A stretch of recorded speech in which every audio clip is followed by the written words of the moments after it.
Hey, Tony Gaskins here. Want to pop in and share this video with you. 4 reasons to remain abstinent. And I want you to think about this, and you probably could come up with 50 reasons, but these are my top four. Now, number one is for your religious beliefs, like your convictions, the things that you feel strongly about based on your belief system. Because your religion, your belief system, that's foundational. So that has to mean a lot to you. And if it doesn't, then it's no sense in claiming that belief system if you are directly opposing it with your lifestyle, because that would make you a hypocrite. And to be 1 foot in, 1 foot out with your belief is real dangerous because it is real. That belief system, it is real. So if you especially like a Christian, that is serious. So you can't play with your belief system and be lukewarm. And that's honestly the reason why I got married, because I was living in sin. And I said, hey, I don't want to be going against my belief system. I want to be married so that when I'm doing this, it's inside of a covenant and the bed is not defiled. So think about that. That may not relate to everybody. It may not be, one of your reasons, but it does matter if you have that. Now, the second reason you should remain abstinent is for safety. And what I mean by this is when you are not sleeping with people, you are decreasing your chance of contracting a disease. So, as you know, things get passed around and we can contract things when we sleep with someone. And many people have, millions and millions of people have. And when you are abstinent, you get the opportunity to talk to this person and to build a rapport with this person so that if this person has contracted something, eventually they get to the place to where they know you enough and they trust you enough and they can share with you their issue that they're living with and what they've learned about it and how they have to live with this and how it can or would affect you if you aren't mindful, if y'all both aren't knowledgeable of the situation and on the same page. But if you have a habit of jumping into the bed with someone in the first week, in the second week, in the first month, or what have you, when you do this, you jump into the bed with them, and the next thing you know, you've contracted something, and it's because the person that you jumped into the bed with didn't reach a point of comfort that he or she could tell you that they had this. The other thing is he or she may not know right away. Because if they're promiscuous and they sleep around, they can contract something. And before it shows up, or before they have like a physical change or a breakout or whatever it may be, could sleep with you and pass it to you and not know. Now, in a lot of cases, people will know. But there are a lot of cases where people know and they got into the bed before they told the person. And although they feel terrible about it, it's really the fear of being alone for the rest of their life because of a mistake they made or someone they slept with, which they may not even consider sleeping with the person a mistake, but the person they were with, the person they love, or the person they slept with, they contracted it from them. And then for them to say, because of that one night, I'm supposed to be single the rest of my life. And they're telling themselves that out of fear, and it's just, negative self-talk when it's actually not the case, to where they could meet someone and build with someone and fall in love with this person and express their issue, and that other person say, hey, I understand, I'm okay with that, let's learn about it, let's protect ourselves, let's be careful with this. And I've seen that happen in my coaching practice, working with clients, to where someone has contracted something and they meet someone and they tell them, and it's not like a day one conversation a lot of times, because they don't know if they're going to be with the person anyways. So it's like, if you just tell everybody on the first day, you will have told all of these people your business for nothing. So they do typically give it a little time, even if that's 2 weeks or a month. Some people, if they're just talking and they're not sleeping with this person, they're not kissing this person, but they're building with this person just to see if they're compatible enough, it may come around the 3 month mark. At the latest, it may be the 6 month mark. I've heard as long as the 12 month mark. And it's just the person really not knowing how it will be received, how the other person will take it, and if they'll see them, as less than or dirty or, something. And so that fear is crippling at times. So you got to understand, if you're just jumping into the bed, you're really putting yourself at risk. And eventually, if you continue that lifestyle, just based on the odds, just based on the numbers, eventually you're going to contract the disease. And you don't know which disease it'll be and what will be the consequences of that. Where some you could live with and it can be, suppressed or dormant or in remission, whatever you will call it, and it not directly affect you all the time. But then some, it may affect you quite often. So that is the second reason to remain abstinent. The third reason is for clarity. What you have to understand, when you lie down with someone, you are taking a piece of them and giving them a piece of you. But the way this works is the brain releases chemicals into your body when you have intercourse, and these feel good hormones come into your bloodstream, and in that moment you forget your pain, you forget your worries, you forget your fears, you forget your doubts, and you're in this cloud nine type of experience. And so at that moment, you forget all of the red flags. And you may not even like the person, you may not even be compatible with the person, but because of that feeling, and it feels so good, that release, it becomes like an addiction, and now you want that. And so you overlook all of the bad stuff, the negative things, just to get to that feeling. And I've heard people say, like, well, he cheated on me and I'm angry and I don't know what to do. And I'm like, well, you should get distance. You should cut off, sleeping together.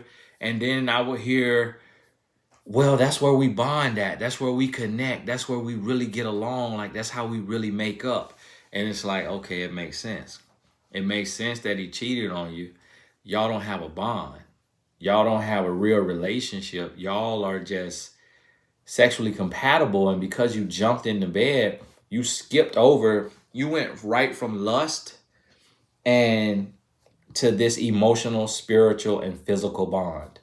And it's bonding in all of those ways. And you hear people, I saw a young lady tweet and it went viral, and she was talking about that people need to stop tripping because there is such a thing as casual sex. And that is one of the biggest lies about sex I've ever heard in my life, because if it was casual, we would be able to turn it on and off. If it was casual, make sure you look on the community page. I think I posted the link to the podcast. One lady, she told her story and it kind of expressed how by the age of 21, she had slept with over 30 men. And she was talking about how when she finally got with a guy, she kept feeling this tug to go back to guys of her past. And that was a emotional tie that she couldn't understand it, and she was doing it. And as I was reading it, that's what jumped off the page to me. There's nothing casual about it, because if it was casual, we can turn it on and off, and we can say, hey, we can talk to our brain and say, hey, this is about to be casual. So the release that you would normally have, don't have that. So like the substance that's in a man, that comes out of a man, don't release that. That what is created and drops down in a woman, don't release that. And what a man's substance does inside of a woman, let's not do that. Let's not make that happen. But the mind cannot do that. It goes through the process to reproduce life in all of the spirituality, emotionality, physicality, everything that goes into it. It goes through the full process because that's all it knows. It doesn't know casual from intentional. It's all intentional because it serves a purpose, and the purpose of it is to reproduce life. So the man's body does what it does, and the woman's body does what it does. And if the woman's body is not, in that moment doing that thing, still the other things that can happen. So if it's casual and a person has a physical contraction, meaning they've contracted and a disease that shows up in the physical on their pelvis or what have you, and you make contact, their body is not going to shut off the transmission of that disease because you said and they said it's casual. Your body is not going to not contract it because you said this is casual. If it was casual, without consequence, without intentionality, then we would be able to turn it off. So you have to understand that. Do not play with that. Do not believe the lie that the devil is trying to push around the world, or whatever you call it. The evil forces, the powers that be, to trip and trap people, to just become more reactive, chasing a nut like a squirrel. So we become squirrels, and squirrels don't really use their brains. We just chasing a nut, men and women. That's why when you're driving down the road, the squirrel runs into the middle of the road and commits. And you're like, what in the world? Why would you do that? You hear the tires coming, you hear the road, you feel the vibration. Why did you just run into the road and play that right there kind of roulette? Like, what is going on? The squirrel doesn't really have a brain. Or if it has a brain, it doesn't use it in that way. And so that's how the world has us, to where we start to believe, oh, this is casual, this is casual. So now you're just seeking a thrill. You're seeking a thrill, but you start to feel empty. You start to feel lost. You start to feel down. So what that does, that makes you a consumer on steroids, because now any ad you see, all the shopping, everything, you're just overly consuming and spending, because really you're lost, hurting, and broken, because you have been led to believe that what you do in the bedroom is casual and that there are no consequences, that there are no repercussions. But that is one of the biggest lies you could believe. So understand that it is very, very real. Now, the fourth reason you should be abstinent is to build a real bond. You have to understand that the way the mind works, the largest sexual organ is the mind. It is not what's between your legs, it's the mind. And it's not the action that's pleasurable, it's the thought about the action that makes it pleasurable. The feeling itself, whatever you feel when you are doing the act, it can be painful, it can be humiliating, it can be disgusting, it can be repulsive if your mind is not open to the action. Think about it. If somebody comes onto you and it is not what you want, and y'all go all the way and do that, and you did not ask for this, this isn't consensual, that's not going to be enjoyable. So a lot of people say, oh, Tony, it's not just created to reproduce, it's created for pleasure. No, it's not created for pleasure. It's created to reproduce.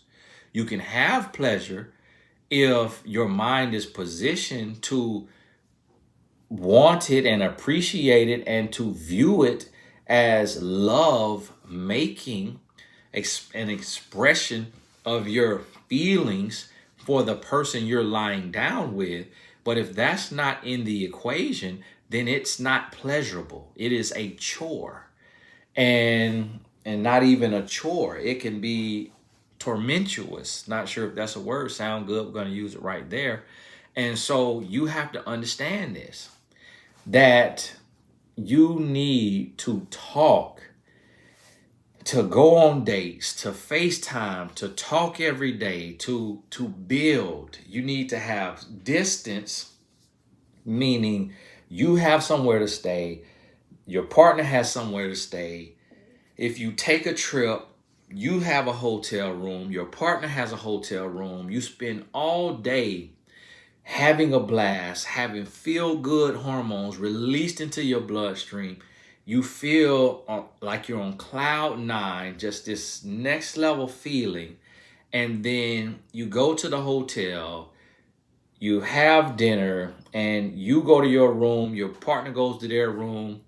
You can get in the room, shower, get in the beds, and FaceTime each other for another hour, making love to the mind. Making love to the mind.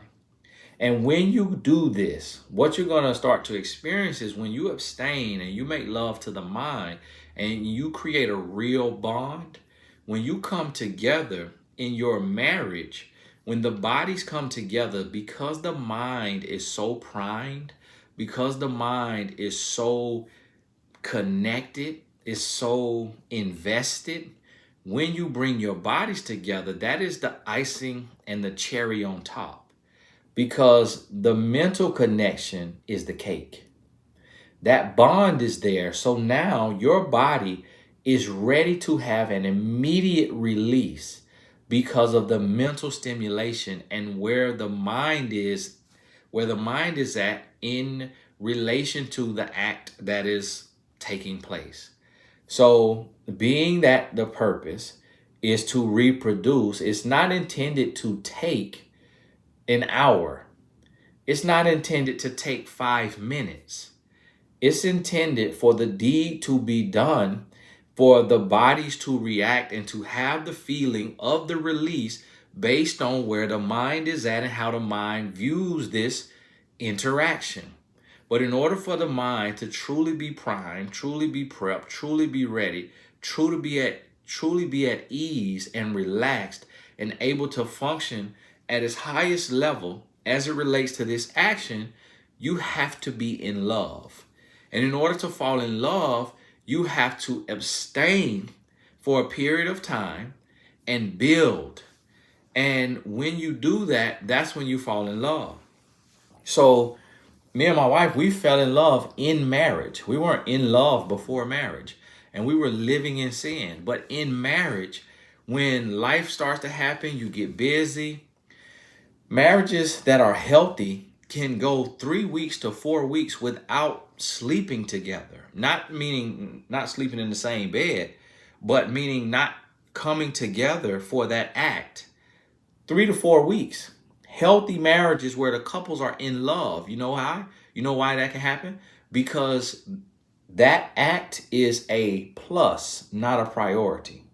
And a lot of people think it's a priority, that it's a non-negotiable, that it has to be. If you are in love, it doesn't matter near as much as you think it is. If you think it does, it's because you've never really been in love. When you really truly fall in love, you will realize that the act of having an in-depth conversation about anything, something that's meaningless or something that is substantial to your life, that act of that conversation actually feels better than the act you do in the bed. And the act you do in the bed could be like fireworks. It could be so amazing. It could be, just both people super into it. Both people have their release. And guess what?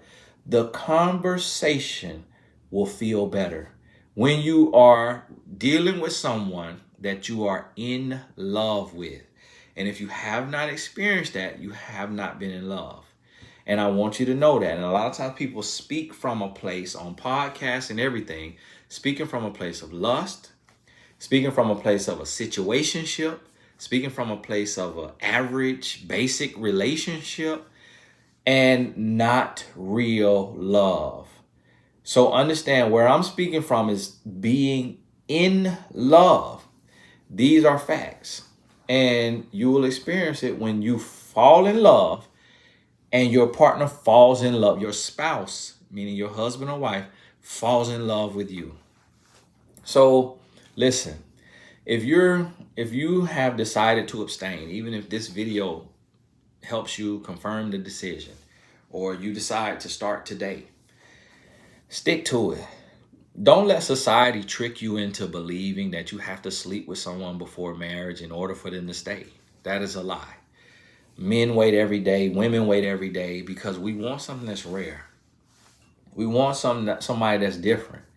So, although that wasn't the case when I was dating, as I'm a professional now and I see this happening, I realized that if I had this message, we didn't have YouTube. We didn't have these kind of messages every single day that was bombarding us with these messages. We didn't have a trend of abstinence when I was dating where I was dating at.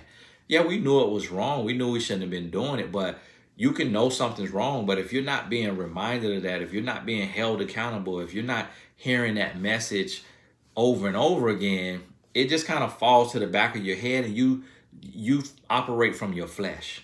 You do what you want to do and you rebel. But when you know better, because you're being held accountable, you're being called out, you're being challenged, now it's going to be harder for you to just go jump into bed because you know what you're risking. You're risking your life. You're risking your health.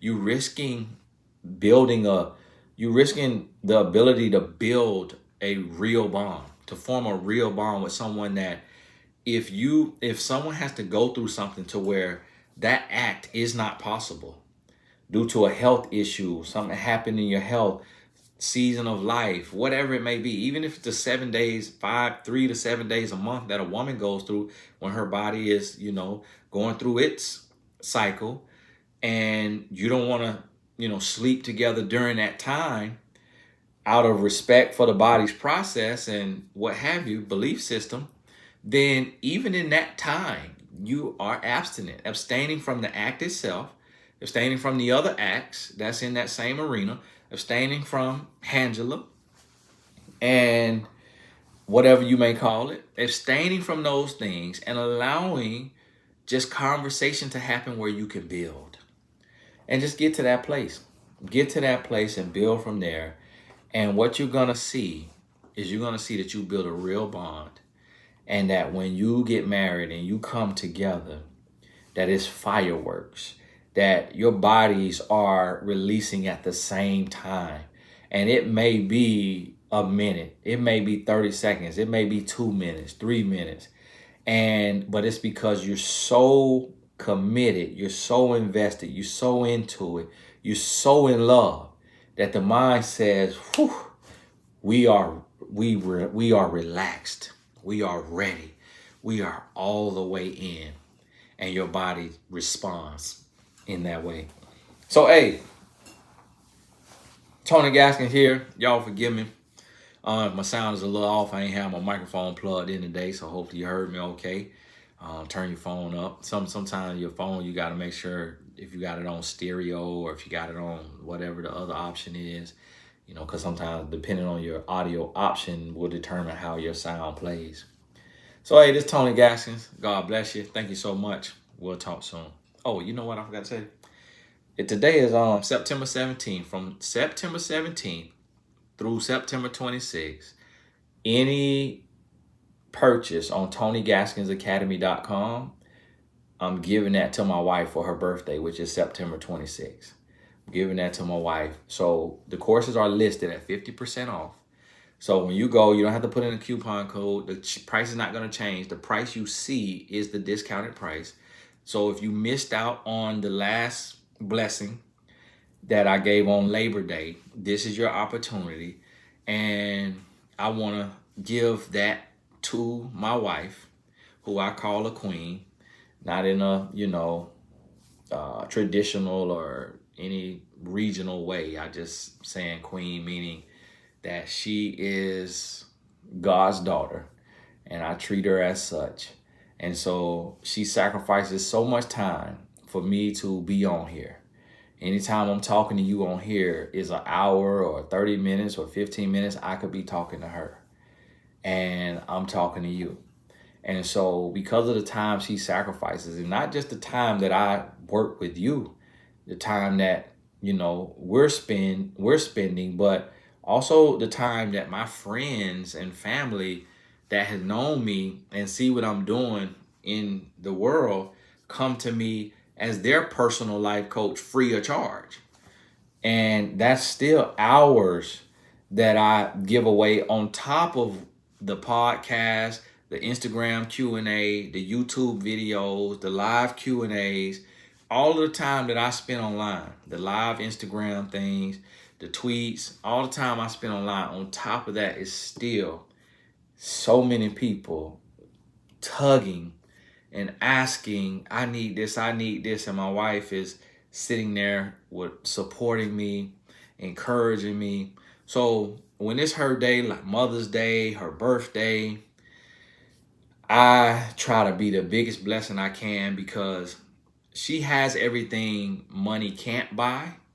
But you know how it sometimes retail therapy, retail coaching, whatever we'll call it, just being able to get something that you want, being able to, get a gift that you've had your eye on, you know how that feels.